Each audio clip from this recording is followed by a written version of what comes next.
Remember Lost? If you already have all your grown-up teeth, you probably do. Maybe you liked it, maybe you didn't. Maybe you were even one of the borderline obsessive fans, like we were. But even if you never saw it, chances are you couldn't escape all the questions swirling around it at the time. What is the island? Where is the island? Where did the polar bear come from? Who are the others? What is the smoke monster? Why is Jack such an insufferable douche? Where the hell were you, you son of a bitch? What did you do to her? These questions were everywhere, and as young nerds, it was really refreshing to see a show with such strong sci-fi and mystery overtones being a mainstream, culturally relevant hit. Of course, this broader success was due to the fact that the show managed to strike a near-perfect balance between plot and character, between heady sci-fi and interpersonal drama.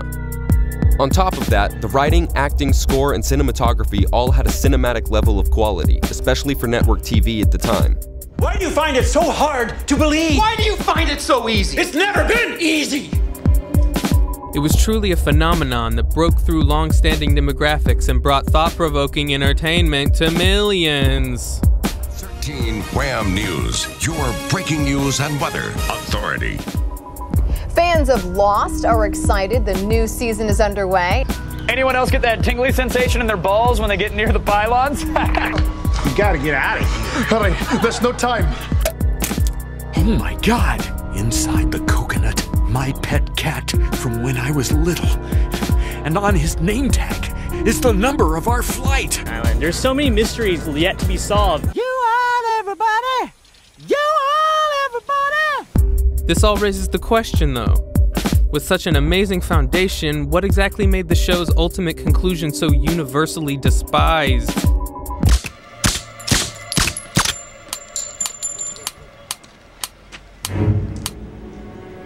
That should do it. One of the great things about Lost was that it built on the simple idea of a desert island with legitimately intriguing mysteries like the Hatches and the Dharma Initiative. The strange pseudo-psychedelic research organization with a shadowy rich benefactor was a great jumping-off point for some sci-fi realness. The inclusion of the black smoke monster and ancient Egyptian iconography gave it a unique vibe which was hard to find anywhere else on TV. But as the show progressed, the whole mythos began to crumble right before our eyes. As the Dharma Initiative turned out to just be a half-assed commune, the black smoke monster turned out to just be some dude, and the Egyptian hieroglyphs and shit were never even slightly addressed. There are plenty of complaints about what Mysteries Lost didn't answer, but rather than beating off the dead horse, we're gonna focus instead on what they did give us, and why what they gave us has gone down as one of the worst endings in TV history. The first cracks in the show's mythology started to appear around the time the others were revealed to be wearing cheap fake beards and stage makeup to create their primitive appearance. They had been presented as wild, malicious savages coming in the night to abduct or murder survivors of the plane crash. After this revelation, they were implied to be some kind of creepy scientists conducting clandestine human experiments. Okay, not as cool as before, but still threatening at least. You're going to die. They're going to cut him out of you. But the air of foreboding tension that surrounded them throughout the first two seasons was clumsily shattered in the season 3 premiere. Upon seeing their blasé, domesticated lives, it was nearly impossible to be intimidated or scared by them to any real degree. Beyond that, the human experiments turned out to be aimless when not outright pointless. Let's move it, let's move it, let's move it! Hippity hop, hippity hop, hippity hop! Let's move it, let's What's move your it, problem? Come on, come on, come on, come on! Hey! We had been led to believe they were an ancient, mystical people who could seemingly appear at will and vanish into the jungle again without a trace.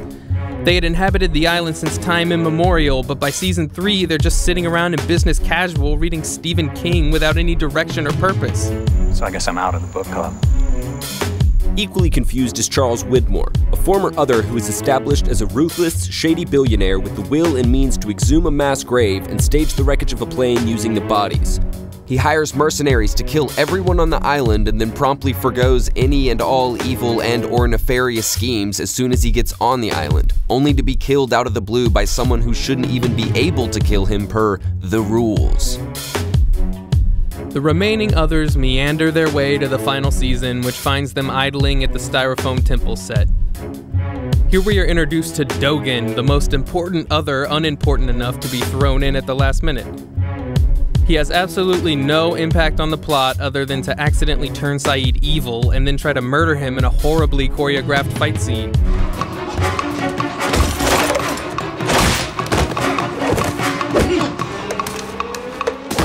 Instead, he has murdered himself, which renders the Nickelodeon Temple and the others within it completely defenseless against the Black Smoke Monster.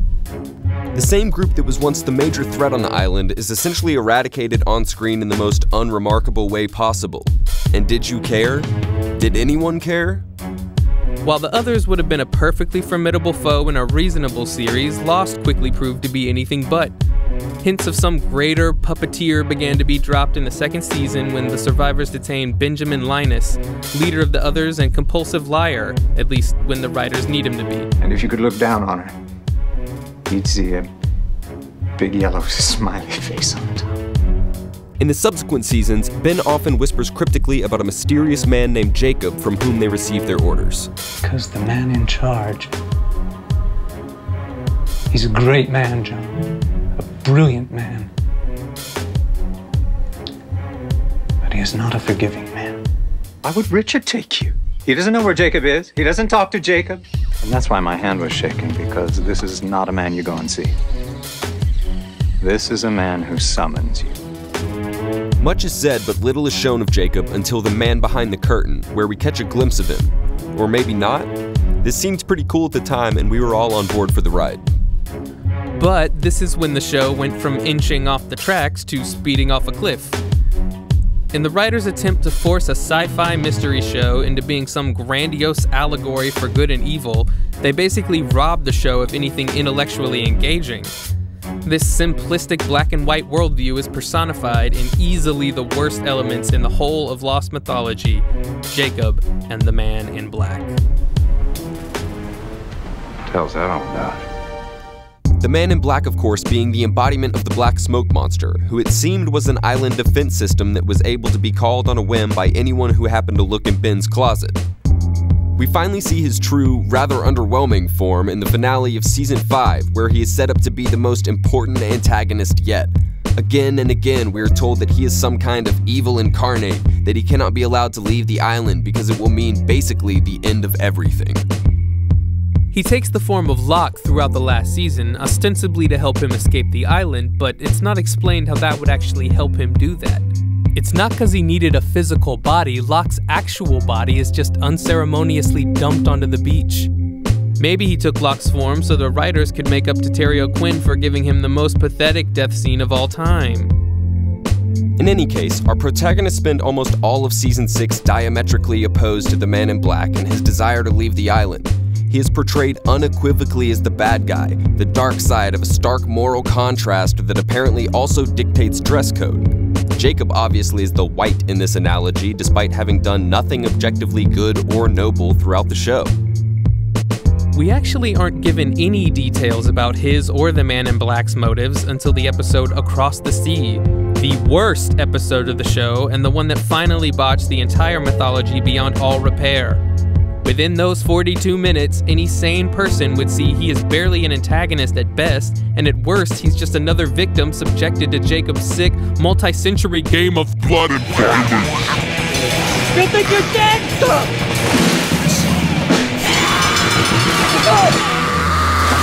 It's revealed in this episode that Jacob and the Man in Black were raised by Mother, a character created by the writers to vicariously inform the fans that no real answers would be coming and that they were wasting their time asking the questions in the first place. How long have Every question I answer will simply lead to another question. She believes that people are all inherently wicked, leading her to brutally murder Jacob and the Man in Black's biological mother. She decides to raise the brothers as her own and apparently to never give one of them a fucking name. This is all revealed to the child in black by the ghost of their dead mother, and he is convinced by this to go live with the remaining survivors from their shipwreck. Jacob, however, is too brainwashed by his demented kidnapper to believe this and chooses to grow up under the tutelage of their new mother, the physical embodiment of everything wrong with this show. Somehow, by the time they're adults, their philosophies have totally flipped. The Man in Black now believes all people are evil, while Jacob all of a sudden has faith in the human race, despite being told the opposite his entire life. They come, fight, they destroy, they corrupt. It always ends the same. Thus begins the utterly pointless 1,000-year game of checkers that causes the entire show to take place.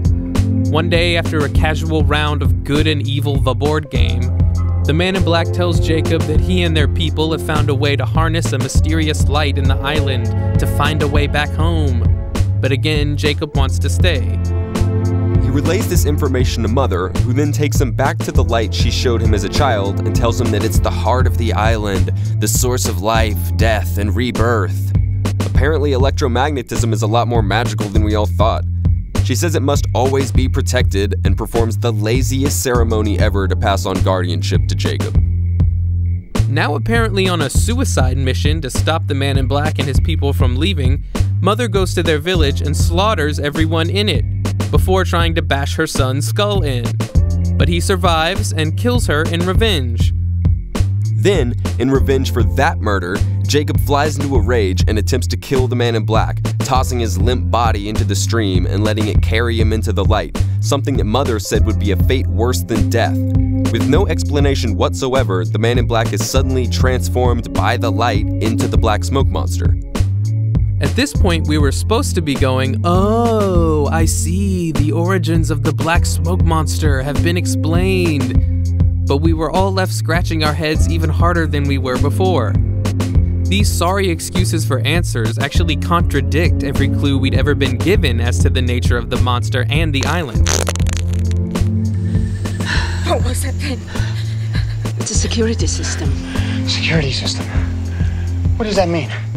Its purpose is that of any security systems. To protect something. Protect what? The island. In fact, once the episode is over, it's clear that the show's omnipotent forces of good and evil are completely in reverse. Jacob is actually the most evil character in the show, who kills literally countless people over thousands of years by forcing large groups of people to crash or shipwreck onto the island just to prove a fucking point. The man in black is in truth a helpless victim who was almost killed by both his mother and his brother and wants nothing more than to go home. It's hard not to just root for the man in black at this point, to be honest. The showrunners have waffled as to their own opinions of this episode. And I feel, personally speaking, like one of the most unsuccessful episodes of Lost is this one, Across the Sea, which basically tells the origin story of Jacob and the Man in Black.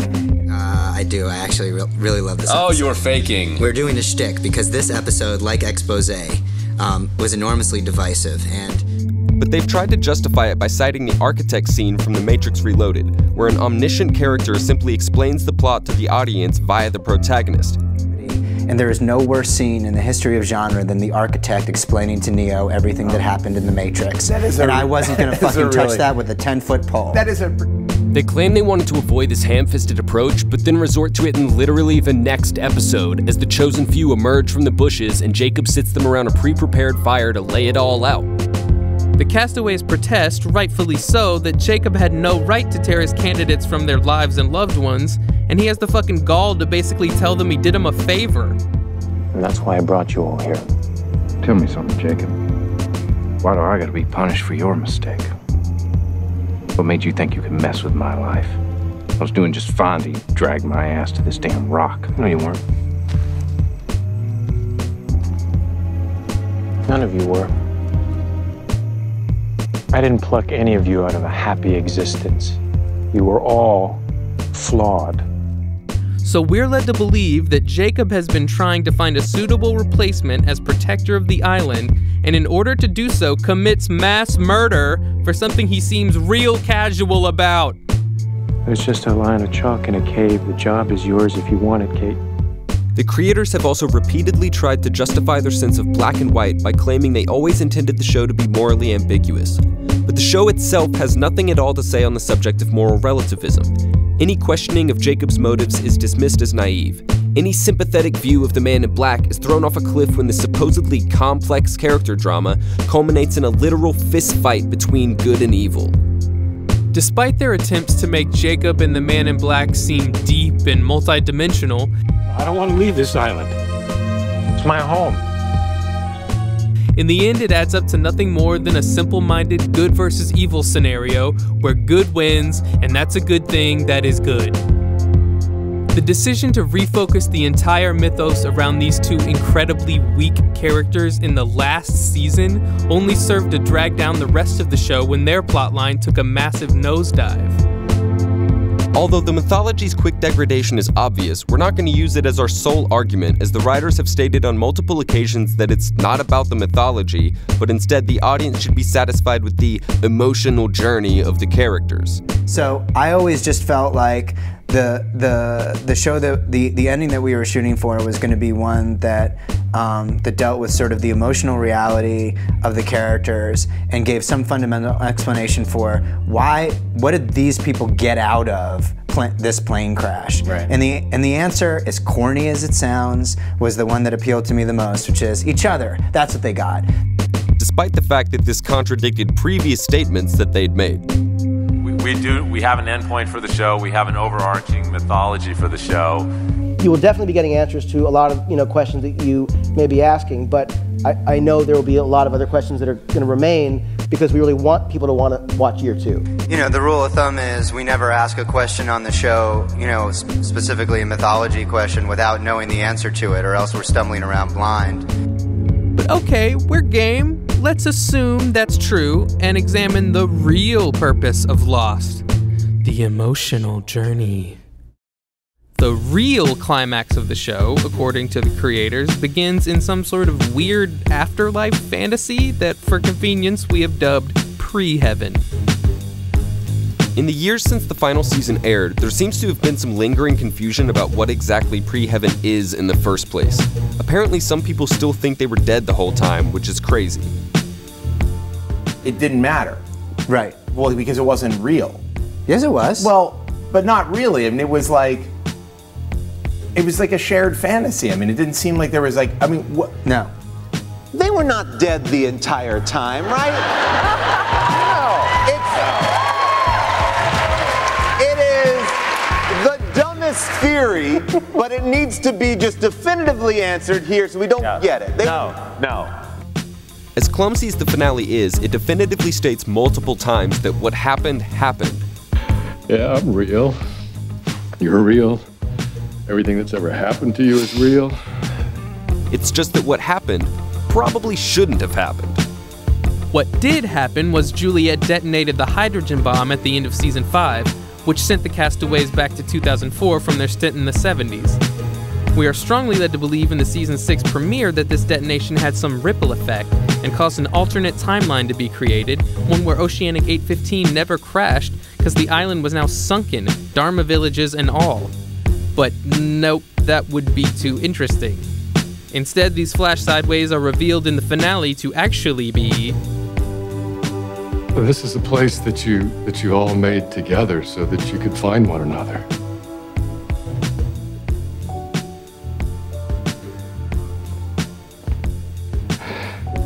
The most important part of your life was the time that you spent with these people.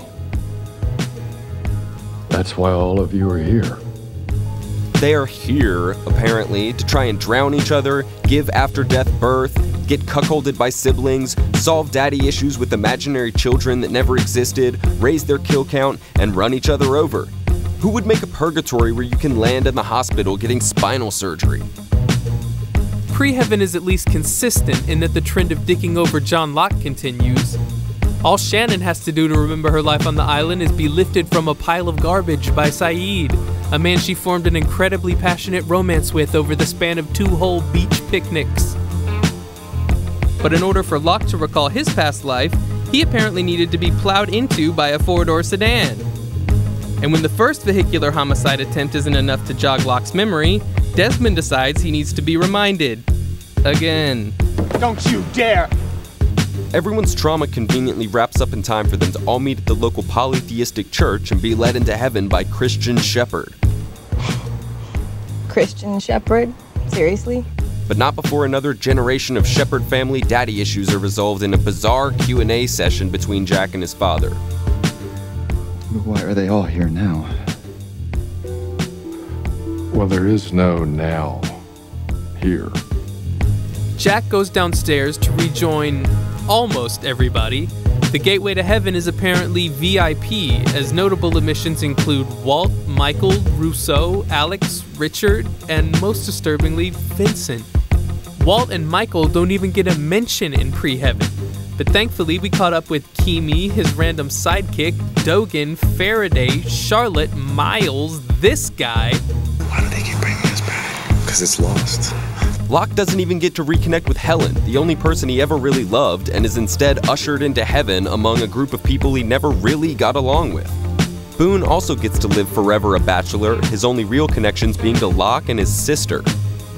The only mystery that was answered in the finale was who would Kate end up with, when she pairs off with Jack and Sawyer ends up with Juliet. Hurley and Libby end up together because they somehow managed to spark their own fiery chemistry across a staggering 0 beach picnics. Well, they almost had a beach picnic, but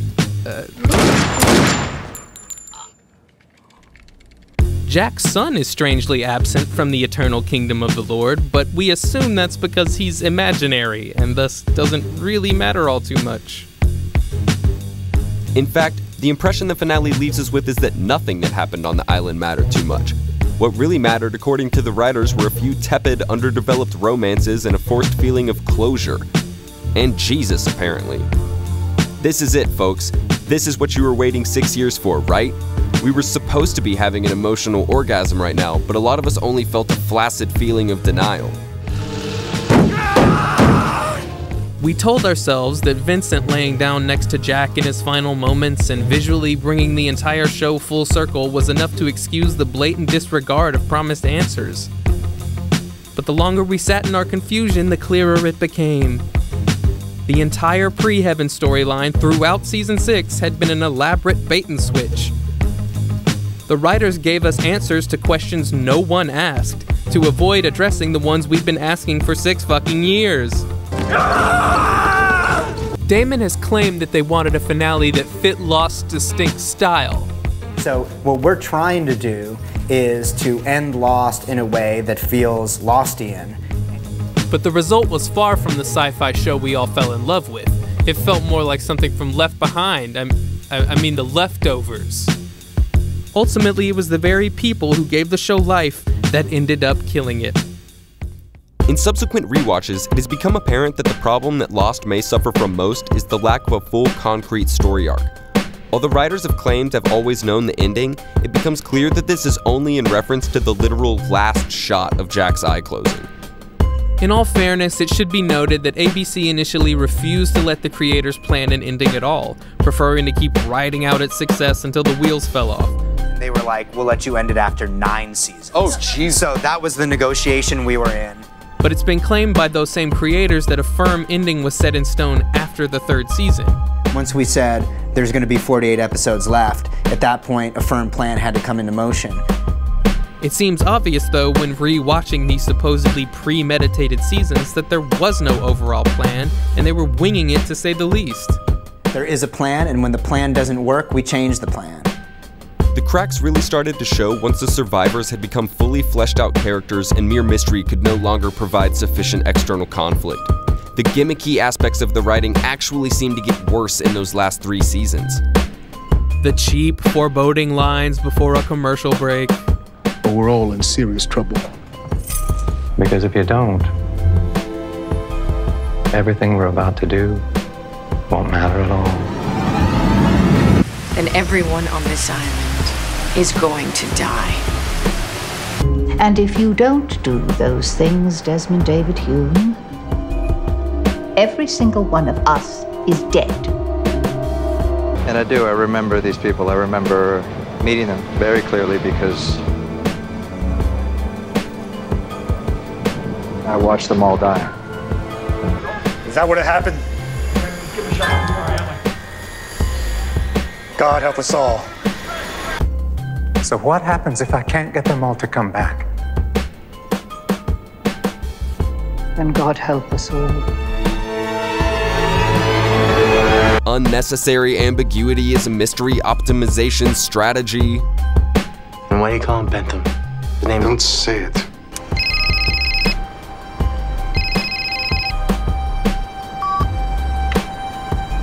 Hello? these your people? No, they yours? Shut up and keep battling! And guns, guns, guns, guns, guns, guns, guns, guns, guns. You got a gun for me? Gun. Do you all have guns? Gun. Take a look around. With guns. Gun. You got 18 guns out? Take us to the guns. Now. I know where there are some guns. Get back inside! Drop your gun, Blondie. Get inside! Don't have anything to do, just cock a gun. Give me a gun. Bang, bang, bang. Bang, bang, bang. But now everybody's got a gun. Do you want one? I want a gun. I want a gun with bullets. Maybe you and your gun can go too. Guns. Guns on our show. Bang! Did I remind you what they did the last time you thought with your heart instead of your gun? Looking at my bum? No, I'm looking at your gun. Ultimately, the responsibility for the show's derailment rests with the three main creative forces: Damon Lindelof, Carlton Cuse, and J.J. Abrams, the latter of which has a penchant for asking really big questions in his stories and then not sticking around to give the answer. In terms of the content of it, you look at stories, you think, well, what are stories but mystery boxes? However, some lesser-known figures had a large impact on the direction the characters took and the quality of the writing as well. Edward Kitsis and Adam Horowitz joined during season 2, and their writing has a certain unmistakable simplicity. But Charlie is now in his own world. She'll see. She'll see. When rewatching the series, we began to be able to guess whether it was a Horowitz-Kitsis episode almost immediately. They all share the same corny and cliche dialogue, unimaginative plot lines, and at least 70% of them were about Hurley's crippling obesity. Hurley's original story arc was full of legitimately intriguing clues to his relationship with luck and the numbers. But once Horowitz and Kitsis got a hold of his episodes, they abandoned these plot lines to address what they thought was the real mystery surrounding Hurley. Why is this fat fuck so fucking fat? Suddenly, every Hurley episode centers around him either hoarding food, destroying food, or imagining a bald man who tries to convince him to gorge himself on food. Hey, it's taco night, dude. Let's blow this pop stand.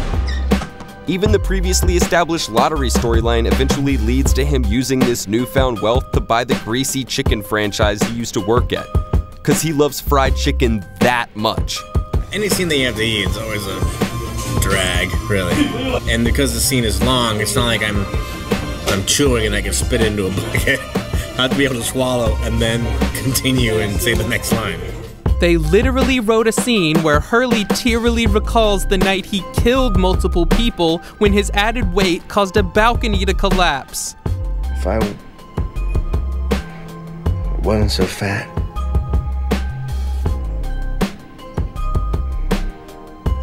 they never would have died. Yeah, how you like that, Jorge Garcia? Your sheer mass could conceivably be responsible for the loss of innocent life. Not only does this seem like a low blow to the actor, but it is completely impossible to take seriously. Why don't you shut up, Hamo? Your ranch disorder is going to be the new lead item on the coconut internet. Fat guy hoarding the food, is that what you think? No! Tell everyone the fat guy's been hiding ranch dressing. You're too big. You won't fit in the boat. The fat guy likes to eat. For God's sakes, Hugo, look at you. You're just going to get in the way. Yeah, I'm fat. Fat, fat, fat, fat, fat. You think I don't know that? Needless to say, we weren't exactly surprised to find out that this great writing duo went on to create the ABC enigma Once Upon a Time. Feed, fight, foe, run. Somehow these goobers were appointed co-executive producers and thus had almost as big a role in Lost's slow decline as the showrunners. But for all intents and purposes, the representatives of Lost's creative team were Damon and Carlton. Not only were they in charge of the show's development behind the scenes, They also served as the public face of the writers and the network when interacting with the fans. They would constantly be doing Q&As, convention panels, and podcasts addressing fan questions and concerns, but always with an element of cheekiness, verging on smugness. Brian, I think I can pretty much guarantee that you are going to find a loose thread. This is a fascinating question, one which we have no intention whatsoever of answering. Their answers on key mysteries would allude to some master plan and give hints of information that would never come. You know, we talk about this all the time, which is, you know, how do you definitively answer a question? And the answer is as definitively as you can. We feel we answer stuff all the time that the audience doesn't feel we answered, so. But as years passed and the finale drew closer, there was a distinct change in tone. There's no way to end the show where the fans aren't going to say, what do they mean by this?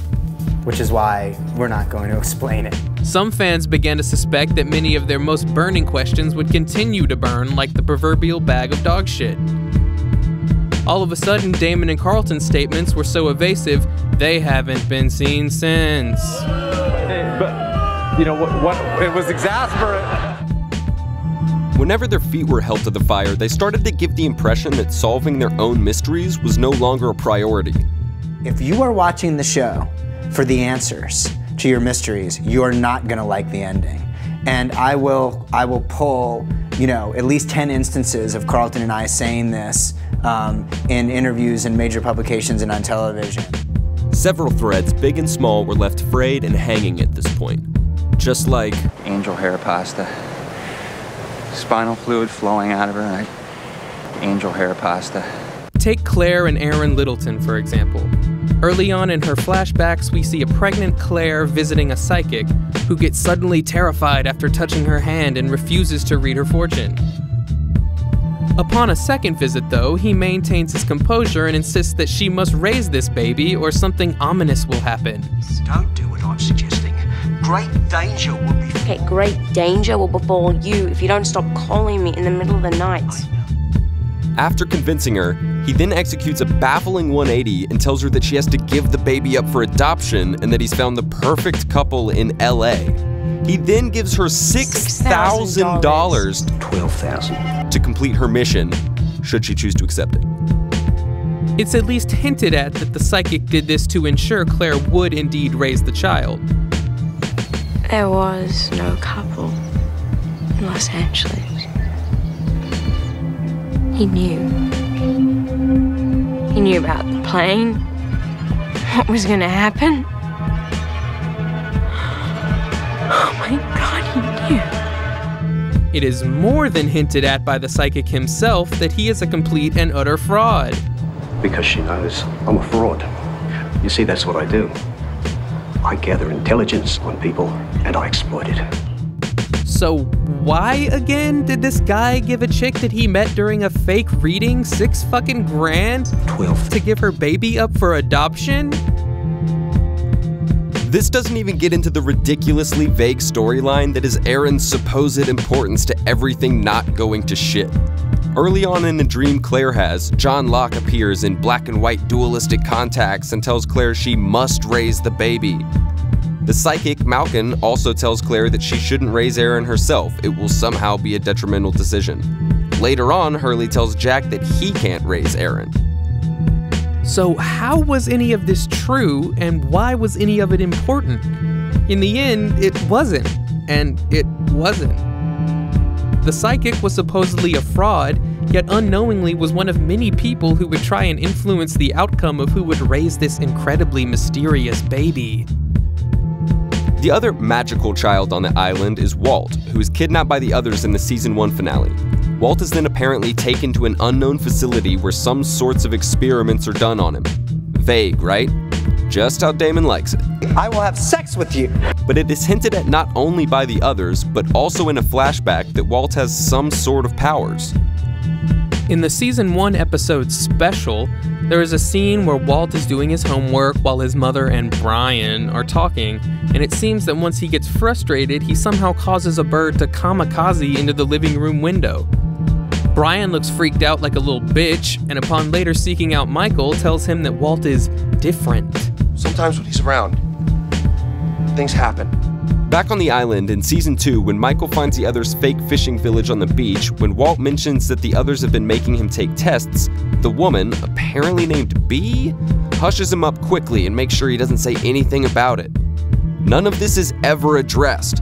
Walt essentially disappears from the show entirely after Season 2, save for a couple quick cameos. I've been having dreams about you. These are all larger threads, so we haven't even addressed the smaller scale absurdities that become commonplace by the end of the series. Like in Season 6, Hurley tells Jack about a mysterious lighthouse they have to trek to. But almost as soon as the sacred, magical nature of this lighthouse is revealed, Jack has a full-on freakout and smashes everything in sight.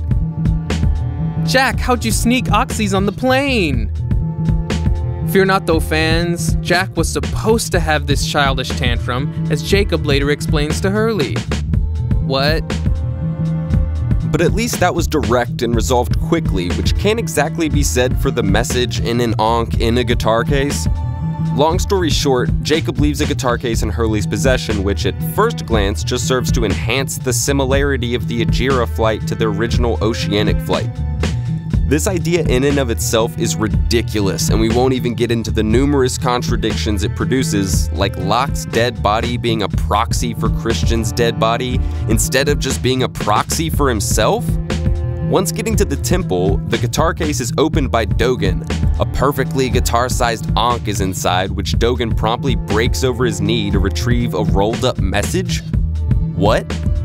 There are also numerous flagrant breaks in continuity. Like when Jack, Kate, Locke, and Charlie first come across the caves, their Adam and Eve are situated in two separate alcoves.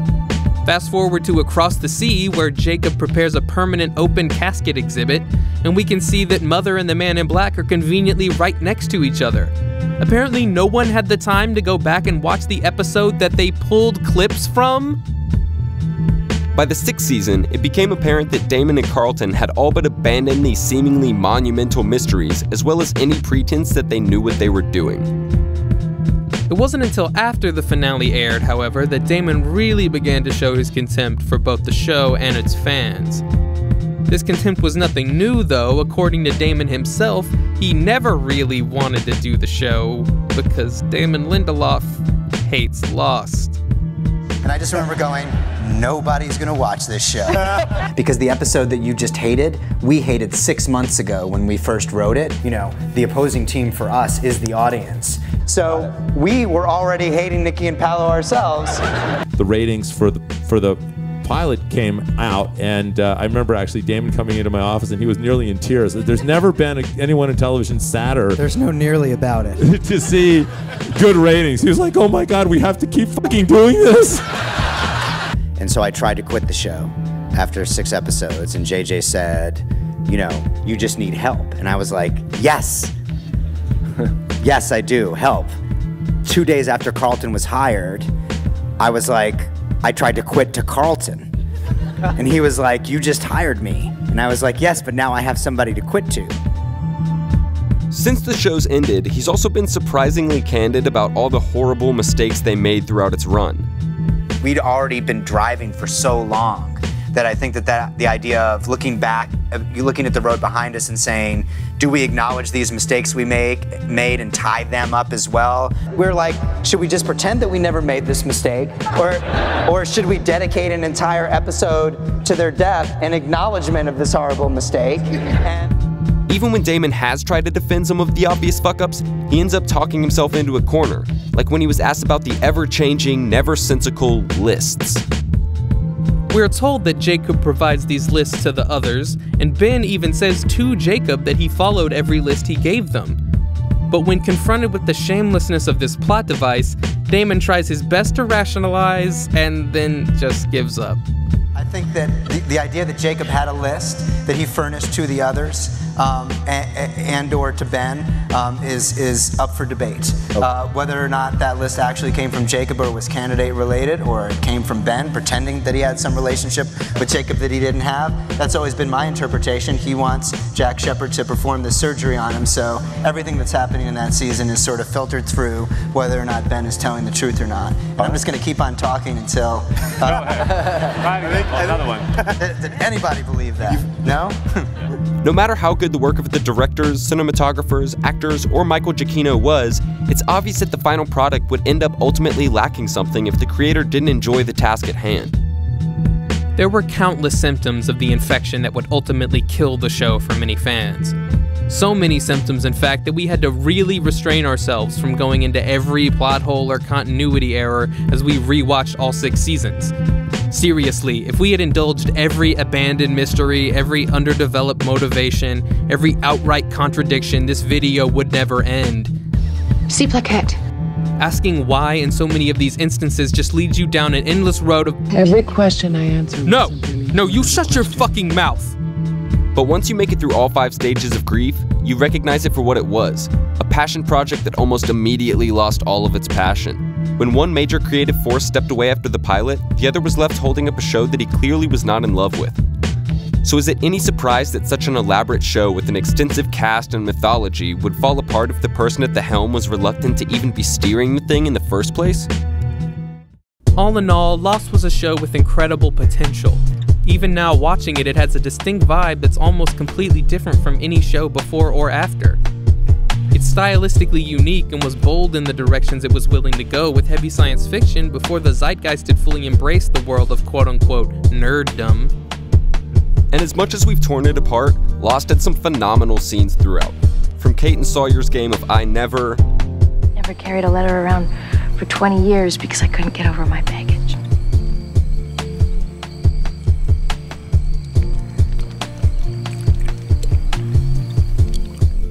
to Jack and Locke retrieving the dynamite from the Black Rock.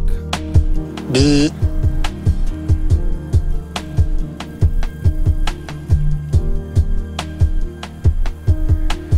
like to play games, John? Absolutely. There was some legitimately great writing that made us able to relate to the characters and didn't make the entire scenario seem so outlandish. You creep into my bedroom in the dead of night, like a rat, and have the audacity to pretend that you're the victim. I know who you are, boy. What you are. I know that everything you have, you took from me. In the end, it was simply a case of over-promising and under-delivering. And there are others out here, like you, aren't there? That's what the whispers are? Yeah. If the mysteries were truly not important to Damon and Carlton's endgame, they could have been honest with fans and admitted that the writing process was predominantly a week-to-week affair. But whenever faced with pressure from their growing fan base, they swore up and down that a grand master plan was at work. If there was one regret that I had, there were times over the course of the show where in interviews I said, the answers are coming. When this plan turned out to be largely non-existent, we all felt like we'd been the victims of the longest con. Like 6 years long. In truth, many of us fans had a sneaking suspicion around season 4 or earlier that the show was losing direction, but we stuck with it, hoping Damon and Carlton's promises would lead to some kind of satisfying conclusion. But the finale would prove so unsatisfying that, with the help of George R.R. Martin, the phrase "doing a Lost" became synonymous with the very concept of unsatisfying finales. Maybe this is why rumors of ABC reviving or remaking Lost have circulated around the internet recently. There's a palate that needs cleansing, and Disney would only be too happy to get all up in our mouths again.